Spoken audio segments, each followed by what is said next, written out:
Thank you. Thank you, Carrie. Nice to see everybody. Great to see you, Gina. Yes, so I would love to start by asking you to go around and introduce yourselves and pass off to the next person, starting with Jennifer. Great. Thanks, Gina. Hi, everyone. I'm Jen. I'm a senior manager on our demand generation marketing team within Fidelity Institutional Marketing. I primarily focus on our engagement-driven campaigns, encouraging financial advisors and some of our other segments to engage with us on social media, learn more by reading about our thought leadership pieces or exploring our landing pages. And the ultimate goal there is to help better equip our audience to work with their clients. So I've been at Fidelity for about 10 months now, and prior to that, I was at Citizens for 5 years, focused on social media and content strategy, and I'm excited to be here with all of you. Emily, do you want to go next? I would love to. Hi, everyone. I'm Emily Mckenna. I'm the Director of Demand Generation Marketing. So I lead a team of 6 very talented marketers, including 2 on the screen today, who develop, launch, and optimize both our awareness and also our lead generation campaigns.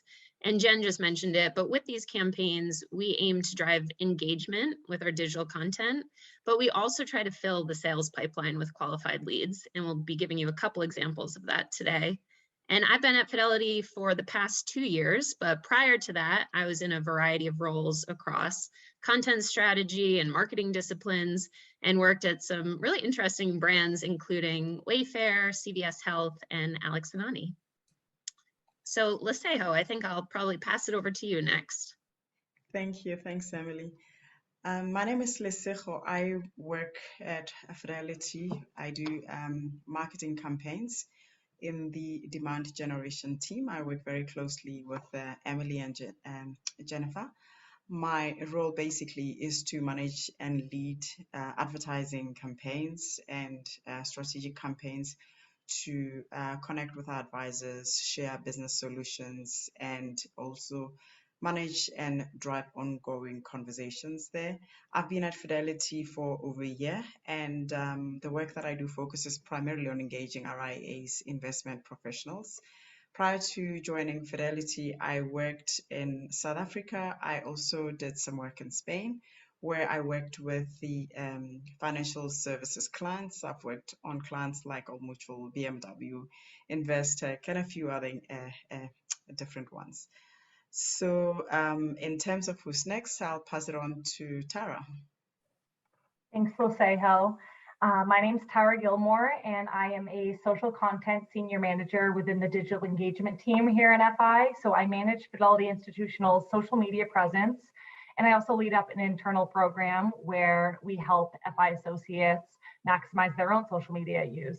I've been at Fidelity for a little over 2.5 years, and prior to Fidelity, I was actually on the agency side where Fidelity was my client, where I ran all paid initiatives across the business. So I'll pass it over to Tina. Perfect. Thanks, Tara. Hello, everyone. I'm Tina LaMarche, and I sit on the Fidelity Institutional Digital Engagement Marketing team as well, leading web and search marketing. And so currently my team is focused on many things, but most importantly, we are focused on bringing an intuitive, connected experience to our web users and clients. I've been with Fidelity for about 3 years. And prior to that, I worked in various industries across both the DTC and B2B space, leading go-to-market strategy and international campaign launches. And I've been with Fidelity for about 3 years, but looking forward to our discussion today. Thanks, you all. I'm going to start by asking Emily a question. Emily, can you talk about the institutional customer that you and the team focus on reaching and engaging? Absolutely, Gina. So Fidelity Investments is a very large organization, and we sit in Fidelity Institutional, which is the B2B arm of Fidelity Investments that focuses on wealth management firms and institutions.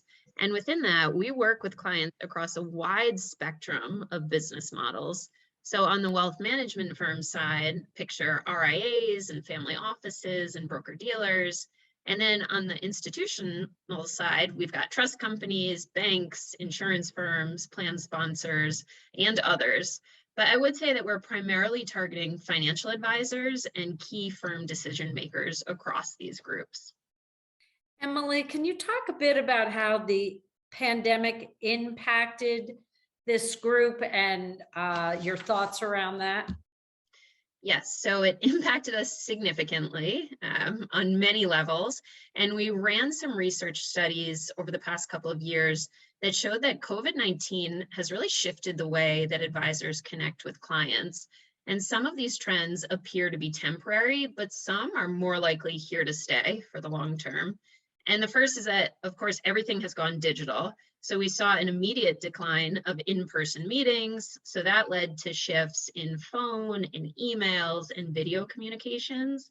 And we've seen that advisors believe that only 3 out of every 10 investor client are eager to resume these in-person meetings. So that's likely here to stay, more of that digital first approach.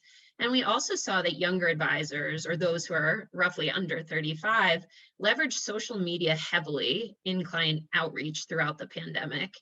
And the majority of advisors who leveraged more of a multi-channel approach for building prospect relationships throughout the pandemic reported either average or better results, so higher than those who had traditionally been using email only. But as it relates to us in Fidelity Institutional, we've also adapted over the last couple of years to become more client-centric. And this involved shifting from supporting more of those ad hoc marketing requests to a strategic view of campaigns and their impact.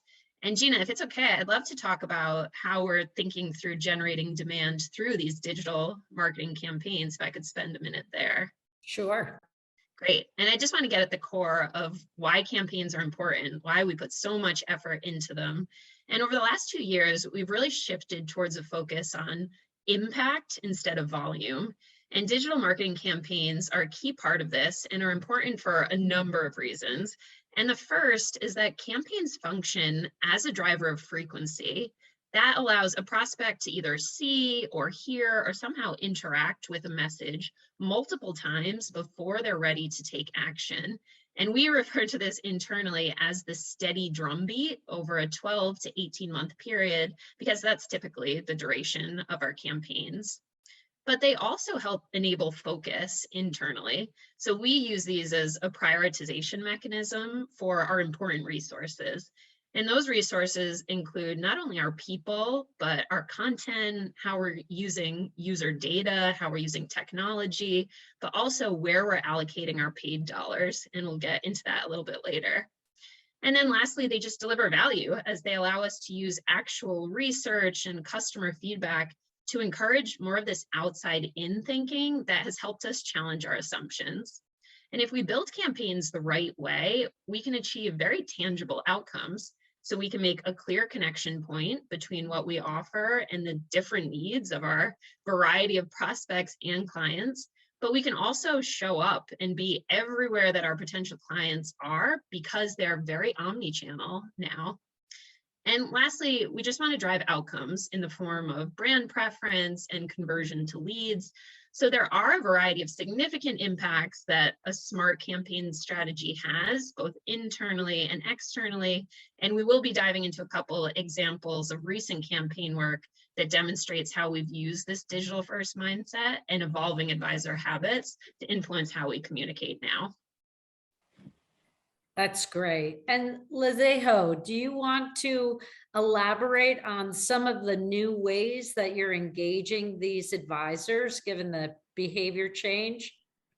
Yes, definitely. To take for an example, through our research and data, we established that we needed to increase our market share in the emerging advisor space. And in this instance, our approach was to highlight to emerging advisors that no matter the size of their firms, Fidelity would work with them, that we would help them be able to make a change or define their pathway to success through a wide array of our options. So going into the soft launch in this instance, in the face of our campaign, we adopted a test and learn approach to testing client interaction with our interactive video stories and a few other social digital channels. This informed our hypothesis to gate content as a key part of our omni-channel strategy for the campaign.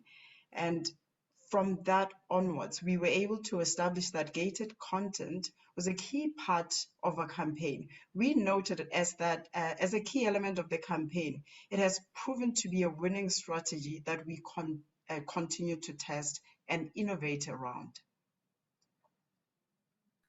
That's exciting. So Tara and Jen, would you talk a bit more about how you're leveraging social media? And I can share the screen when you're ready to show some examples that you had mentioned. Sounds great, Gina. So one of our top priorities for this year was to increase our engagement on social media, as I'm sure it was for many brands. And one tactic that we leveraged to do this was organic LinkedIn polls, ensuring that we were meeting our audience where they are and asking them what types of content they were looking for from Fidelity, and then ultimately serving them up with the specific content that they asked for. And Tara is going to go through a few examples now. Yeah. So to provide some examples, we've asked our audience what topics they're most interested in learning about on social media. So this one that's up on the screen right now, we provided them with some examples to choose from, such as navigating today's markets, understanding investors, elevating advice, and market volatility. So the majority chose navigating today's markets. So to provide an almost sequential messaging experience, the next day we followed up with this post here on the screen, and it was directing them to our 2022 Equity Sectors Outlook page, where portfolio managers discuss key investment themes to provide a little more context as it pertains to navigating today's markets. So Gina, if you go to the next tab, we also asked which areas they'd like to see some more content around, be it sustainable investing, diversity and inclusion, or technology. Here, the majority chose technology. So as a result, you'll see here, we offered up some additional content on the technology front. And this is driving to our how technology is driving the future of wealth management landing page, just to provide, again, that full circle experience. And last but not least, we also use polls to gauge our audience's knowledge on certain areas. An example of that being, we asked what percentage of younger investors surveyed are interested in at least one non-financial service from advisors. So the majority chose 41%, which was the correct answer. So we followed up with this post here the next day to drive them to a white paper that dives deeper into some of the great insights that came out of our Fidelity Investor Insights study to help deliver value to Gen XYZ clients. So just in addition to that, beyond advertising in our Fidelity institutional brand pages, we also do have an ambassador program that grants our FI associates access to tailored content, much of which we just mentioned here. So that gives us the push beyond our brand footprint. So it allows our ambassadors to nourish their own market and their own network and help kind of, again, reach beyond the FI brand footprint. We have about over 100 ambassadors within the program. So it really helps amplify our messaging beyond our brand footprint to really help nourish those engagements and those relationships. Thanks, Tara. So Emily and Jen, I understand that you've been exploring new media platforms. What has your test and learn journey taught you? I would say that first off, it's taught us that we're not always right, and that's okay. We typically come in with a learning agenda and a hypothesis, but more often than not, we're disproven and we learn something new. But the point of test and learn, of course, is to challenge our own assumptions and to make smarter decisions. And we've been exploring, to your question, Gina, a variety of new tactics, including custom podcasts, new audio units, video units have always been a prominent part of our media plan, and lead generation programs. So really thinking through how do we tap into some of these new units. So testing across all of these areas. And I do want to flag, we had a great partnership with NASDAQ.com last year, where we built some custom video content that focused on portfolio construction as a storyline and as a theme. And in addition to a series of long form videos, they also developed some social cut downs or shorter versions of the videos for A/B testing on social specifically. And we were able to leverage their findings and use their audience as a testing ground to understand which variation performed better. And then, of course, we took the winners and promoted them on our FI handles. So we've gleaned a lot of good insights across paid media and partnerships, but I'm also going to pass it to Jen to talk through some more specific tests. Thanks, Emily. And I plan to highlight quickly both paid and organic tactics that we've leveraged this year. So in a prior question, I know we addressed the LinkedIn polls to drive that engagement, and using the results of those polls, we plan to dive into both organic Twitter polls as well as paid Twitter polls to see how our audience there is different or similar to our audience on LinkedIn. And as Emily mentioned, we plan to leverage podcast cut downs to continue to drive engagement for our audiences. And you all gave me permission to show a little bit of the audio that we created for Fidelity that ran across all the NPR digital platforms. And this was featuring one of your advisors. Wealth management is not just about the numbers. It's about defining what wealth means to you and what it can mean for your goals and your family. Hi, I'm Dylan Sanders, Vice President, Wealth Management Advisor for Fidelity Private Wealth Management. To me, wealth management is a partnership that's built upon a foundation of planning, investment management, and a collaborative relationship that works in the best interest of the client. So as you can see, she gets to tell her story, and this enables her to reach other advisors and wealthy individuals. So next, Jen and Lesego, can you talk about and share some examples of the video efforts that you created? Sure thing, Gina. So I'm just going to briefly provide a little context about our client stories effort, and then Lesego will dive deeper into a specific example.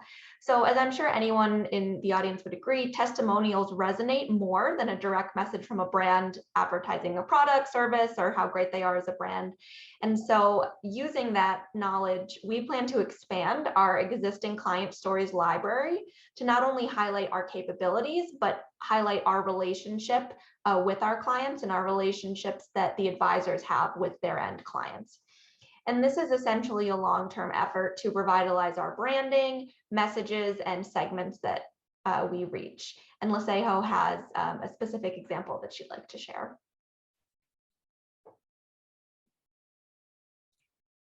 You're on mute, Lesego. Cool. I'm going to put up the example that we have quickly here.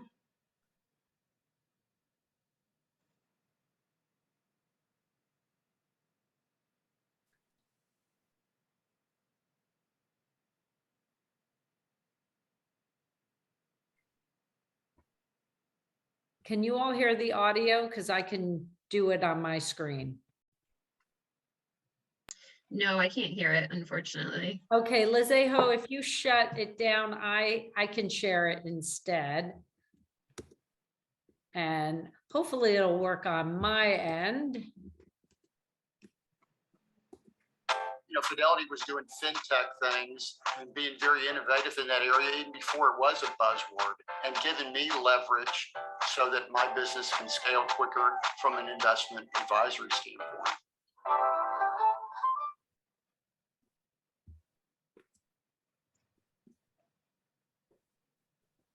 Cool, thanks, Gina.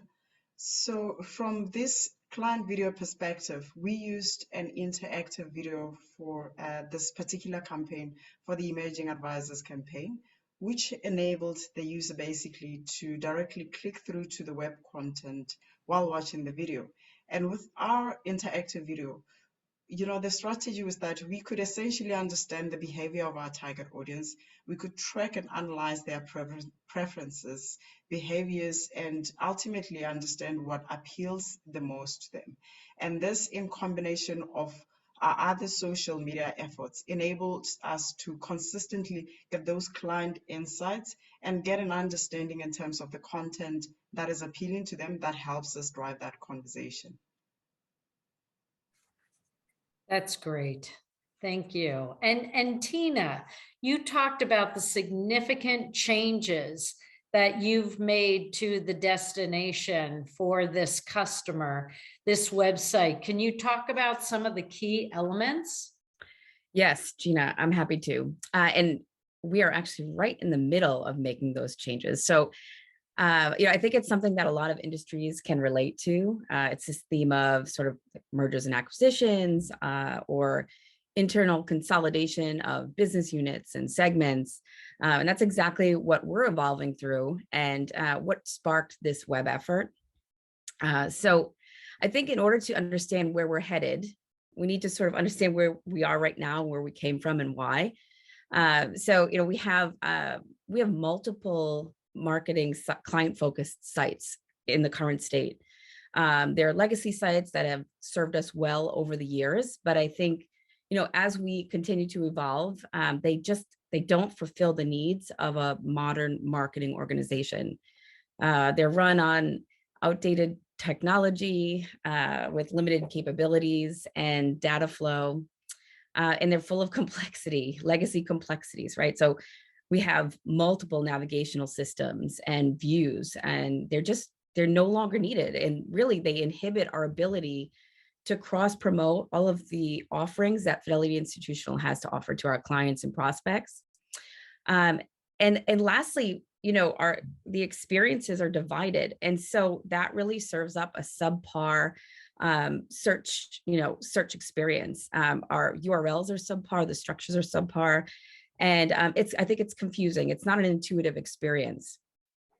And so bringing together these experiences and the multiple different types of technologies, it can be a hard and messy thing to work through. And we're working through it right now in full transparency. But we see it as an opportunity to create the experience that we want to provide for our users, and to kind of gain the knowledge and the data that we need in order to offer an even more improved personalized experience. And so that's exactly what we're going for. We want to create and stand up this digital first, personalized, lead gen focused site that enhances all of the other efforts that we've been talking about here today. So we're thinking of a site that brings that one unified site that brings all the experiences together in a unified brand experience, and helps to showcase all of the Fidelity Institutional offerings. And then we need to take a look at the structure. We have to simplify the structure of the site. So we need to get down to as few as possible navigational systems, be that maybe one or two instead of 24. And offer up a simplified, easy user experience, and that we want to build that from data-driven insights and real user testing. And we also want to make sure that the site is SEO optimized, that our URL structures and content are sound and easy to navigate to. And we'll do that with some of our updated technology that we're standing up right now. Also very important, as I mentioned, is improved lead generation and scaled personalization for our prospects and our clients. And then I think lastly, it's like, how do we know if it's working? So how do we know that it's a relevant experience? So we need enhanced measurement and insights. And the way through that is to power the site by improved MarTech stack. So we are improving our CMS, we're improving our marketing automation tools, as well as personalization and CRMs. So in terms of omni-channel automation strategies, can you dive into that a little more?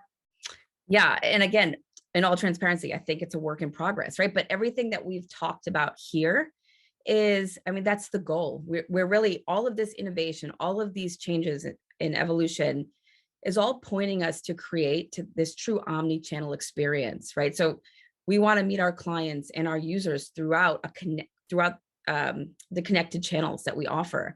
We want to allow them to sort of pick up the conversation where they left off in one channel and continue it into another. So, you know, part of doing that is leveraging marketing automation and personalization together to help them through that journey.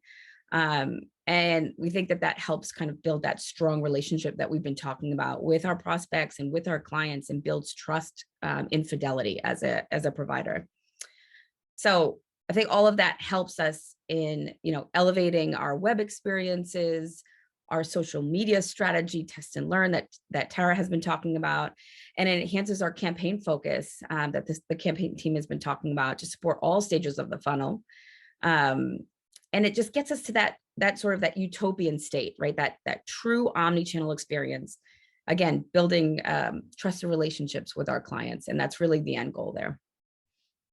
Well, it sounds like you're iterating and innovating across the board, you all. Does anybody want to have some final comments on where you are hoping to be in the next year or so, based on, sounds like a long road that you've been on and you're going to continue to be on?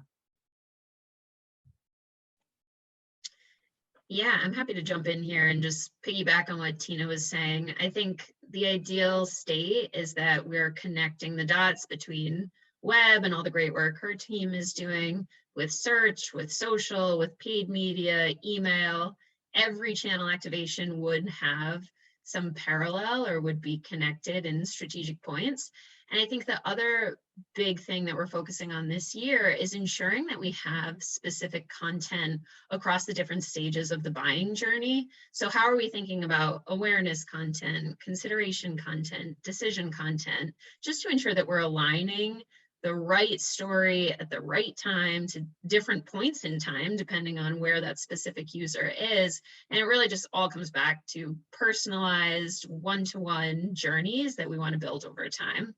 So we're headed there. It's certainly taking some time. It's a work in progress, but we're very optimistic about where we're going next.